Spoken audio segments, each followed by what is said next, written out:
AITA for not wanting to wake up at 5 a.m. the day after my wedding to give my fiancé's best friend a ride to the airport? So my fiancé 34F and I 42M are about to be married in a week. Yay!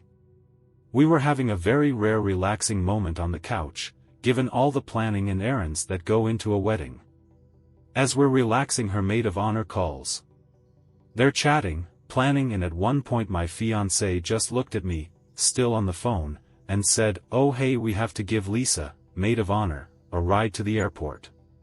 Her flight's at 8 a.m. So if her flight's at 8 a.m. she needs to be there at 6 a.m. We live 35 minutes from the airport.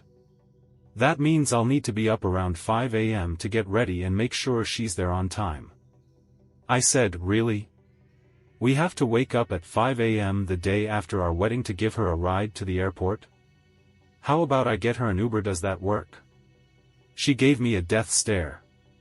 I knew Lisa could hear what I was saying. I didn't care. I was completely put off by the fact that she would even expect that.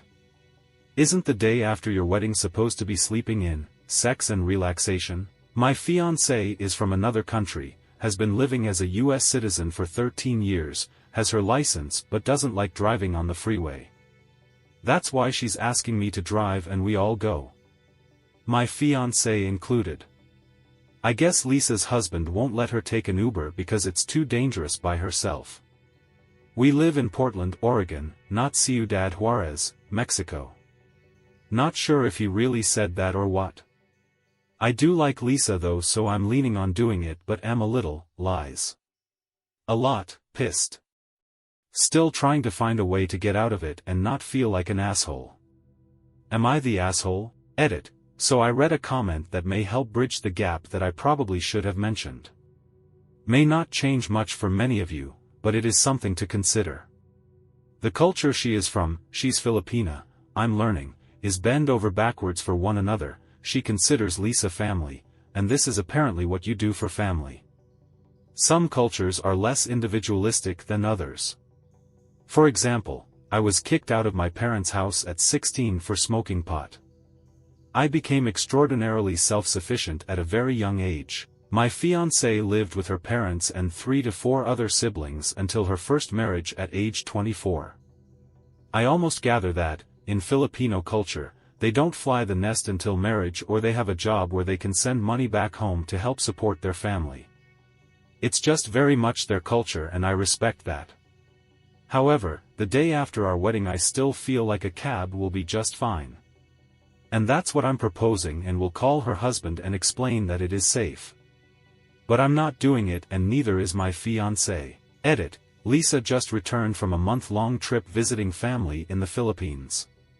So she flew from where she now lives in Virginia to the Philippines, flew back to Virginia, will stay a week with her husband and son. Then fly to Portland to be in our wedding. I built a guest house on my property in 2020 for supplemental income during COVID.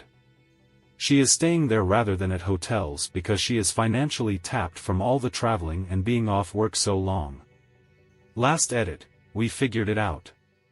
We revisited the convo and one of the bridesmaids will take her. Also, apparently Lisa never asked us specifically for a ride, rather just implied it by saying she needed to be at the airport at 8 a.m. the day after our wedding. Thanks for all your comments. And for the folks questioning my decision to marry her, I'm good. I know what I got, I love her dearly and now I want to stick up for her. My fiancée is a very sweet lady and would give you her last dime because she's just that sweet. Yes, she's worth marrying and I think we just had a miscommunication coupled with cultural differences we're still getting used to.